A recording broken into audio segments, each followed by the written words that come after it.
And now I'm gonna pass the mic to our moderator and big homie, Erik Moore. Thank you, Erik, for joining us. We really appreciate you. We really appreciate you. Let me get out. For sure. Can you guys see me and hear me cool? Yes, sir. Yep. All right, good. Hey, fellas, first of all, congratulations. You guys were amazing.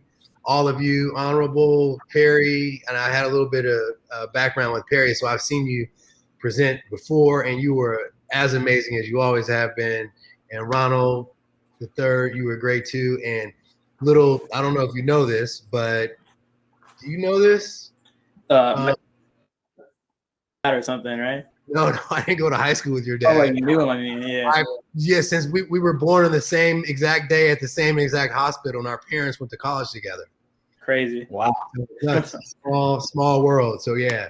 Anyway, fantastic work, guys. And I just wanted to make sure the folks in the room can get to know you guys a little bit, deeper and kind of get into a few questions to see, so we can really get a feel for who you are and what you guys like to do and what got you to where you want to be. So if, I'm going to ask a question, and if one person kind of wants to really take it and run, we can do that. But all of you guys can answer it as you see fit. But what I'm interested in knowing is that, you guys had kind of been doing this for a while, and I'm wondering, what was it when you were growing up, what kind of things did you guys do as, for hobbies, and I guess a bit of the genesis of the question comes from having been around a lot of entrepreneurs in my life. The ones I know who have been most successful, and one in particular I'm thinking about, is the CEO of Zappos, Tony Hsieh, who unfortunately passed recently. He and I have been friends for 22 years. What people don't know is that before Zappos, he started another company that he sold to Microsoft for $300 million. And then when he was a child at 8 years old, I think he had a worm farm. He was selling worms. And then a little bit after that, he was selling stuff off the back of comic books. And then when he was in college, he had a pizza business. So I'm curious to know, what was it in your backgrounds that kind of got you excited about, entrepreneurship, or what can you point to in your backgrounds? I can start off. I feel like I was a very curious individual when I was growing up. Like, I feel like skateboarding really caught my eye, and just different things, just growing up as a kid, watching YouTube tutorials. I just feel like that really inspired me to develop a gaming career. So before I even started skateboarding, I actually developed a gaming career, and I started learning how to do mods on games. I learned how to do these simple tricks, just not knowing though of how it could benefit me in the future. So just learning these things and being a curious individual really helped me branch off into entrepreneurship, as well as when I joined the Hidden Genius Project, they broadened my idea how I could bring tech into skateboarding when I joined the program. So how can I use technology to really branch off and create a solution for the problem that me and my friends were facing when we were in the skateboarding community. So you were obviously a skateboarder. Did you ever think that you would have start a business, or be an entrepreneurial around something that you were so passionate about, or was this just a hobby or something that you did? Yeah, so it really was. It was a lot of like thinking for me when I was first in the Hidden Genius Project, 9th grade year of high school. So when they brought the idea upon me of, hey, let's think of a problem that is happening in your community. Think about how you can incorporate technology into that. And me having a personal experience just from being able to create scripts on games like Call of Duty, Modern Warfare, and I would sell my services actually. And I was thinking, oh, that's what entrepreneurship is. I've been doing this naturally, just selling things on the internet, from coding and things like that. And I was just like, dang, I already have that. So it's just like it was more natural, right? So I just felt like they brought the idea even around being a curious individual. Got it. Perfect. That makes all the sense in the world, guys. Yeah, I can go next. Yep. Yeah, for sure. I think similar to Perry, I started the same way. I was like 9 or 10 in like 6th or 7th grade. I started making Minecraft servers, and I had people come on there, and like I would sell stuff on there, make a couple of dollars, or make little Minecraft mods and stuff like that. And then on top of that, it's like my dad is just interested in entrepreneurship and companies and business. And so for as long as I remember, he just talked to me about it, about like the companies, about whatever, I'd see it online, I asked him questions. And so I got a little older. I got to about, 7th, 8th grade, and then I applied to Hidden Genius Project when I get to high school. And I see all the firsthand experience of the company, being able to see in person. And I realized that this stuff is just like, it's just large scale of what I already knew. Like Perry was saying, like I make $5 because I sold a Minecraft mod. These guys make $1 million selling Minecraft, But the same thing is that I need to get from my scale lower to that higher scale, and I can be a bigger entrepreneur. Great. I love it. Thank you. So let me think. So, I guess for me, it kind of went back to like when I was a child. I used to sell Legos and like sports deck cards, So my mom used to work on Piedmont Ave in Oakland. And I used to go down to this, famous comic book store, and I used to like go for the real cheap ones, find the sports. I would get the random ones because you never know what you're gonna get, and just flip them and just keep flipping. So I think that kind of really started my entrepreneurial spirit. And I also think on the flip side of that, I was able to see my mom, my grandfather. I come from a family of entrepreneurs working for themselves. And although I think it is really challenging, I think having that amount of freedom is something that kind of really always stuck with me. Where it's like, my mom, she could wake up and go to work whenever she wanted to. She was always up, 7 o'clock in the morning, working till 11 o'clock at night. That's obviously the lifestyle. But when you're able to kind of have that freedom and you're able to kind of, not only like kind of create what you envision, right, but you're actually able to see it, come into play, right? Where it's like I can with Divine, and because I love architecture and engineering, anything that I think, I write it down, and I figure out a way to contact people to build it, and that's how it's always been. And I think that's kind of really what sparked my entrepreneurial like spirit and background. Yeah. I'm smiling because it's warming my heart, because I'm telling you, I do this professionally, right. And I've seen it, and the folks that I've been involved with who have been most successful are folks who have done exactly what you guys have done long before they really knew what they were doing, long before it was it was something that they've learned about or heard about.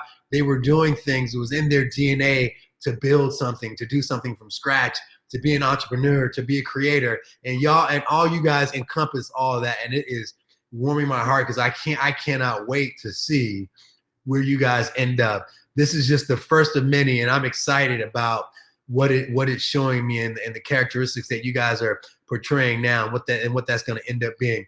I'm wondering, you guys are to some degree, you guys are, you're little lightweight celebrities. So I'm wondering, like, what kind of advice do you have to young people who are watching you now, and people and your little siblings who are, looking up to you, and cousins and friends? Like, what kind of like simple advice do you have for them so that they can eventually become what you are now?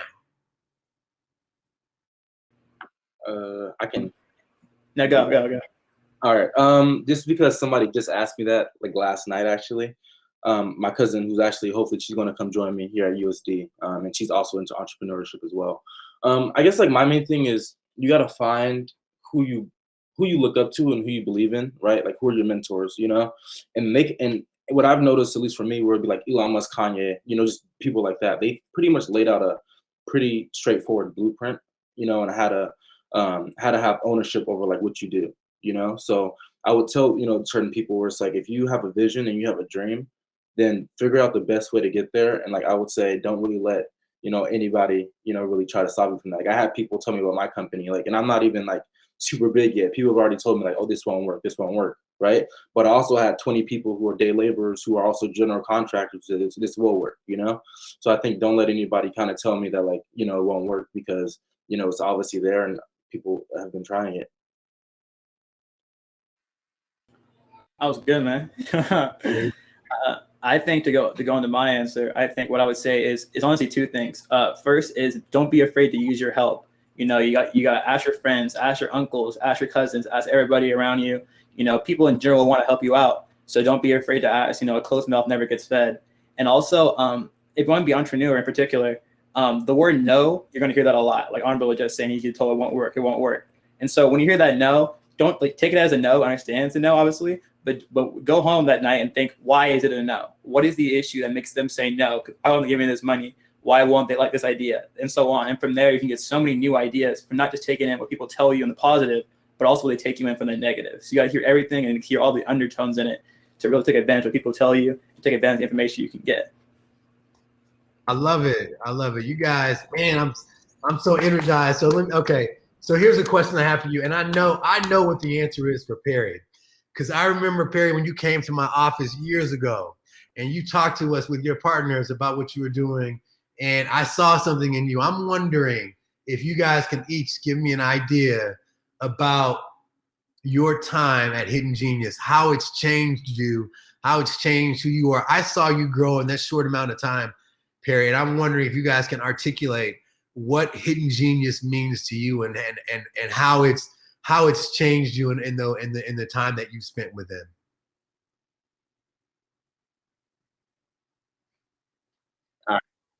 You want to go first on the rule? Yeah, I'll hit at it.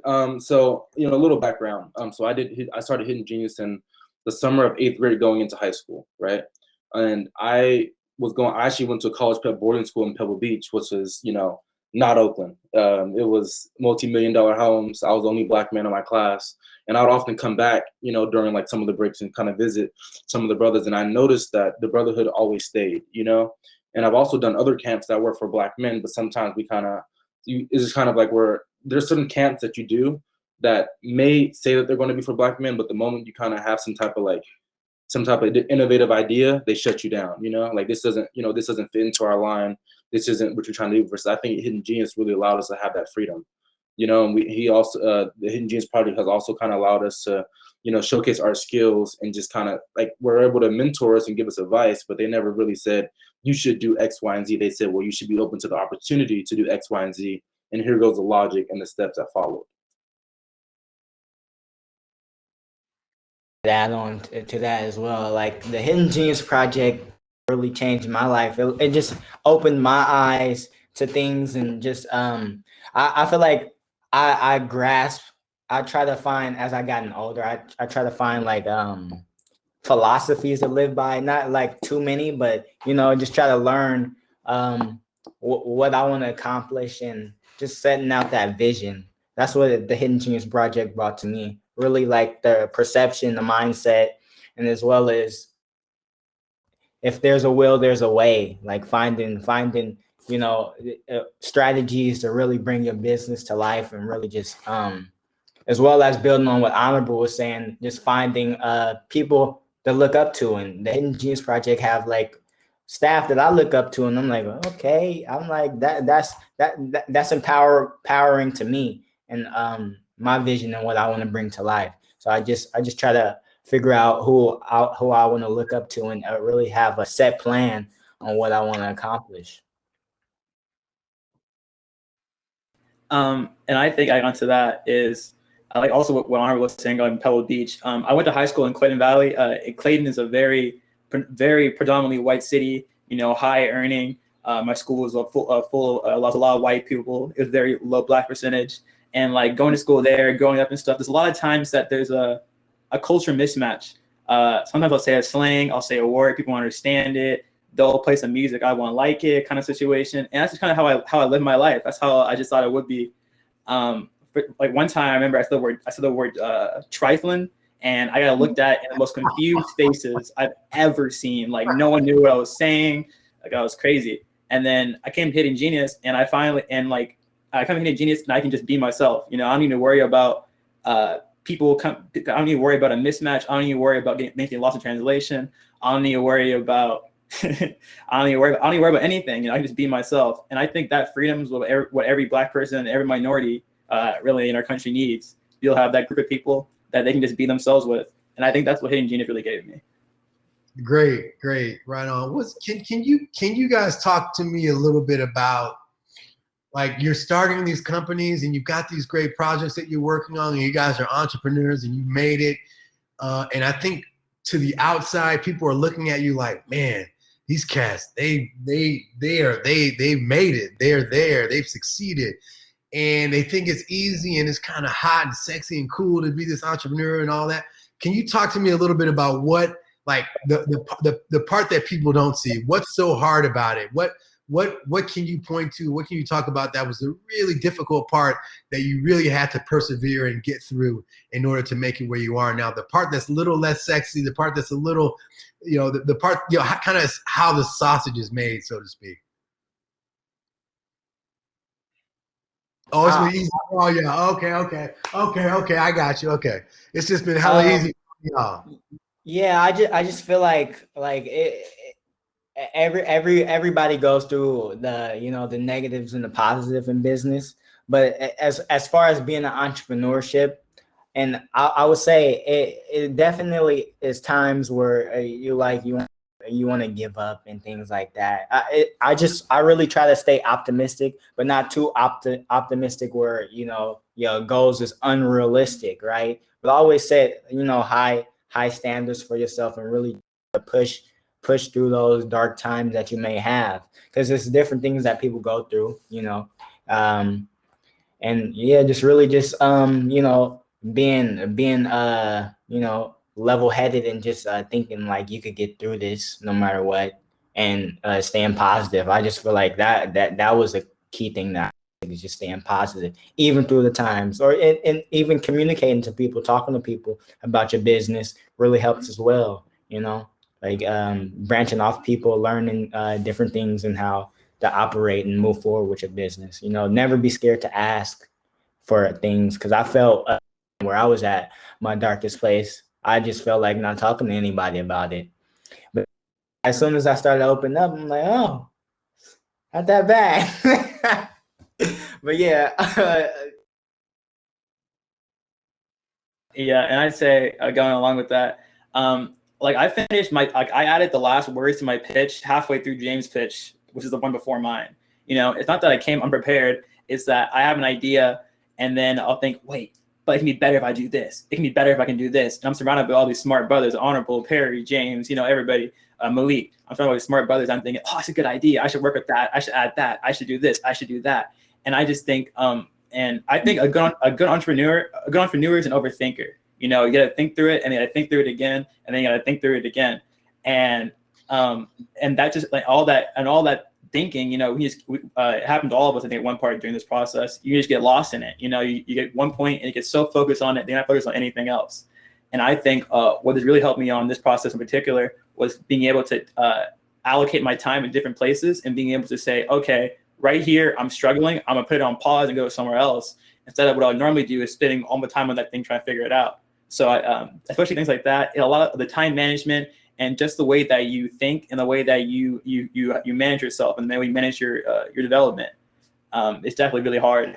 But I think through passion you can do better. You can definitely be a lot better with it. All right, I can just chime in real quickly.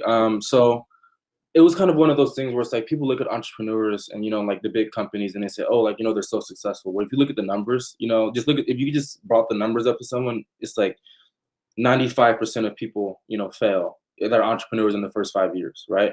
And then after that, it takes about 5 to 6 years to really, really build a business. And actually, this is a quote that I got this morning. It was, people do not have the patience to build a business for 5 years.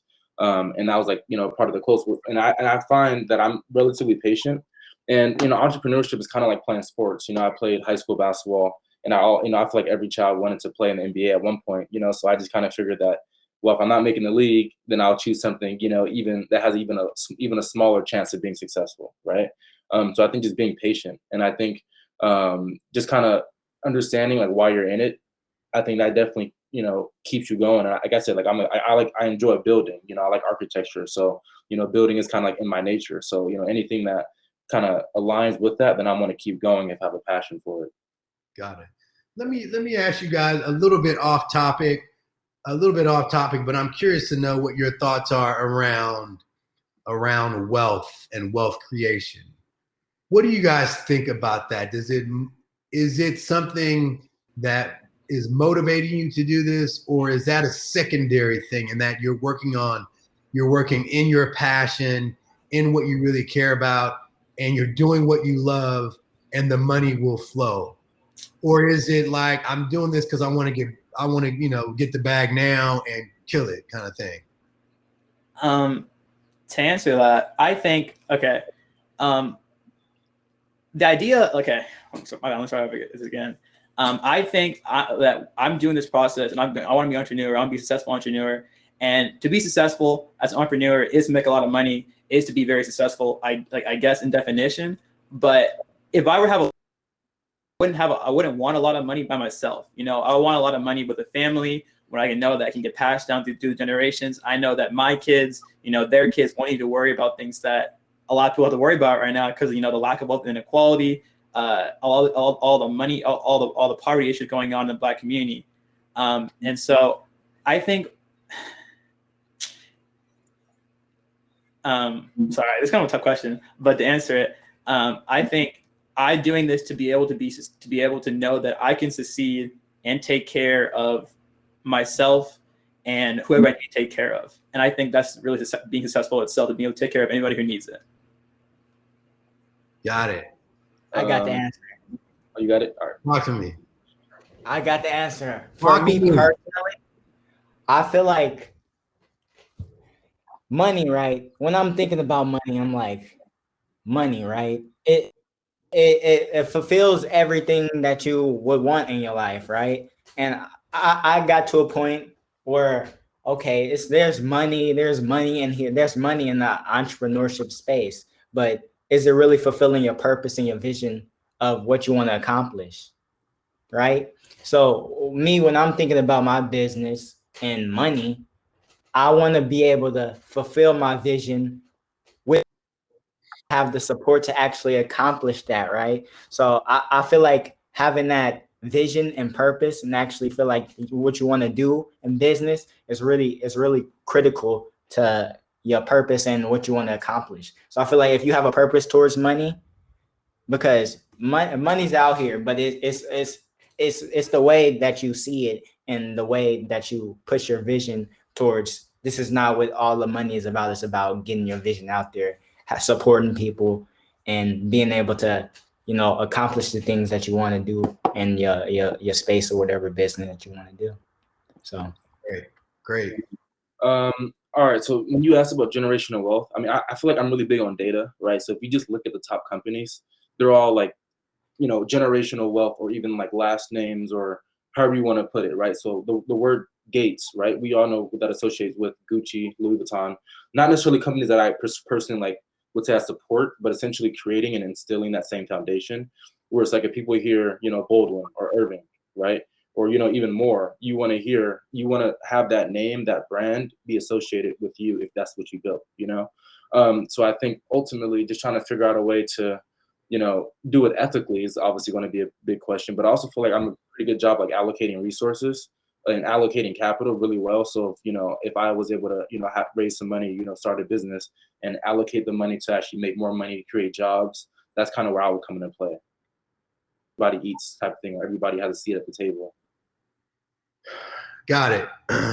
So I just have one, maybe two more questions, and the one is this, and this is one I want you guys to always kind of think about and have it in the back of your mind whenever you, in any form that you find yourself in any situation, and that is the ask. And what do I mean by that? So you have an audience right now of people who are excited about what you guys have done, and and just really just looking forward to figuring out how they can help you and what they can do to make you better and bigger and stronger. And so what do you need, Perry? What do you need from us? What do you need from the people in the audience right now listening to you? What do you need? What is your ask? How can we be most helpful to you and what you're trying to do and your goals? And this is what I need. I need a person, and a person I could talk to, a person that could support me and allocating the funds to the correct places, hiring a sales representative, just guidance, really. Guidance and knowing where to allocate these funds to grow and scale my business. I already have that mapped out. So, contact me. I have everything. I got everything mapped out. What I'll have my allocate to what I need to do next to scale my business. All I need now is basically somebody to have a sales representative to go out and reach out to these skate shops. Have this person be able to develop my mobile mobile app and Android expansion. Just things like that. Support and guidance where I can network with potential skate shop partners, working with skate shops, just scaling my business and having those network connections to really express my vision. So just having that guidance and able to, network with people and just being able to support me with things like that, as well as just getting my idea out there, just that back end work, and support to really accomplish my vision. Great. Ronald? I'm pretty much in agreement with Perry. I need someone to help me with some tech. I need help with figuring out exactly what softwares I need to choose for my website and for my app, and getting to the next level with that, having more advanced information, having more advanced kind of storage, stuff like that. That's what I need help with, and also just general help and general guidance for growth. I can always grow more. I have a lot of help right now, and I always take more help and help me grow some more. And then third of all, I always appreciate financial assistance. The more money, the more things I can do with it. Okay, so for me, thank you, Ronald and Perry. I would just say, right now, I think anybody who's willing to help me kind of fast forward this business as much as possible, while also kind of keeping in mind of the communities, I think would be great, just because I feel like the longer we wait, the more people are standing in front of Home Depot, and the more people are kind of getting there's just a lot of unethical, practices going on, right? So far I've raised $27,000. Hopefully I can raise at least a few more $1,000s at the end of the next few months. So I think if I could raise at least $50,000 to $70,000 in the next, hopefully, fiscal year, that would help me get my app built, finish my website, and also hire people on my team so that I can actually grow in Oakland and some of the largest cities. And then we'll just take that same platform and apply it somewhere else into other platforms, and then hopefully we can grow it internationally. And I understand it's going to be kind of a while, but I'm definitely ready for it. And hopefully I can. Like I said, I think I do a really good job at allocating capital, and I have a good team, a great team supporting me, and I would essentially be providing even more incentives for them to even work it and go even harder. Fantastic. Let's leave with this, and that is, you guys have all expressed how important this program has been to you and in your lives, and what you guys are doing, and you're thankful and grateful and all those things. Can you talk to me a little bit as we close this out and give me some idea for the folks who are listening, why it's important for them to support this work, this very good work that's being done because of what Brandon and his team and the board has done? Just give them something to put their, to sink their teeth into as to why it's important to be supportive of this organization. I got a quick story for you. I got a quick example. Great. Well, first of all, I'm talking to you guys right now on a computer that was given to me by Hidden Genius Project. Without that, I wouldn't have a company or anything or a camera. So that's, first of all, and they all are as well, I'm pretty sure. And so that's definitely a plus. And also on top of that, I lived like a half hour away from Richmond, where Richmond cohort is what I'm part of, by the way, the best cohort. I lived a half hour away, and I couldn't drive yet. I was like 14 or 15. And so Hidden Genius, like, yeah, we'll give you a clipper card for the BART. So I have BART transfer. It's like a $12 ride round trip, like crazy like that. I had to go twice a week, 3 times a week. I had to pay for it. I hesitated about it. They made sure that I got what I needed so I can get there and get this knowledge I needed. And I think that no one else would do that for me. If I asked my school, they'd be like, "That's tough." That's it. So it's definitely something very rare. That's powerful. That's powerful, brother. That's powerful. Very honorable. I could go next. Yeah. So we're the next entrepreneurs, and we need all the support we could get. As being African American males being in this space, we really just need that support, because it's money out here in the entrepreneurship business. Just for me, just doing research and just looking at companies' valuations in the market. Of course, it's going to be a hard journey, but I feel like just having that support. And I just want to close we are the next entrepreneurs, and we really have the vision in our business. Okay. That's great. I think, yeah, I mean, I agree. I mean, I think we are like Perry said, we are the next entrepreneurs, and we have to kind of shift the paradigm, right? Where if you see, from a historical reference, if you see in the last like 150 plus years, all of the movements have started by the youth, and we are the next youth, and all of our companies are making sure that we kind of throw out the old practices, the old like boys club, and we're kind of making sure that people have seats at our tables, and if we can't go to other people's tables, and what we're doing now, we're going to create our own, right? And I think when you support the Hidden Gems Project, or even each one of us, I think it's more than us individually, it's for the culture. And I think it's kind of redefining like what it means to be a Black person, not even in America, but just living in the world. Listen, I love it. You guys are amazing. I'm excited that I got a chance to see this in real time. All your businesses are fantastic. I cannot wait to see where you guys end up years from now. I know you're going to be super successful, and I just can't wait to continue to witness it. I'll leave you with this. I think we should all know and just be thankful that God gave us Brandon and Akeem, and Akeem and the whole crew. You guys are doing, the work that people talk about, and we're all fortunate to really be able to take advantage, to see this in real time and see it live. So thank you, Brandon, and your team for all this hard work that you do. And I'm proud and happy and excited that you guys are doing all these wonderful things, and cannot wait to continue to see what comes of it. Thank you. Thank you, Erik. Thank you, brothers, and thank you everybody for joining us today. Absolutely, shout out to all our founders. Definitely a special shout out to Sean Valentine, the Director of Strategic Initiatives, for driving our Alumni Venture Seed Fund forward. Extremely appreciative of our architects, founding architects, and I see Lynette in the chat. Thank you, Lynette, for all the work you did to raise these volunteers.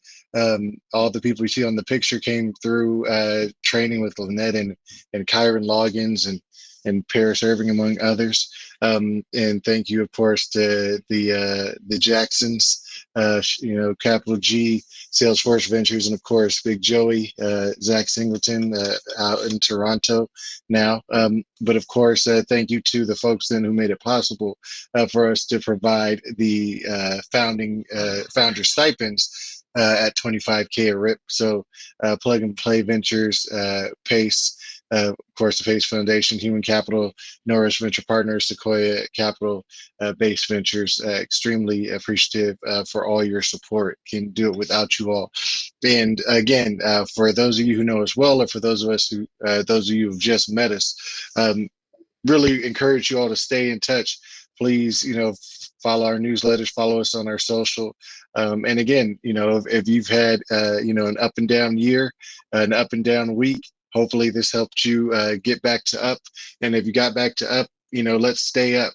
Please, continue to tell those in your community about the work we're doing. Continue to support us.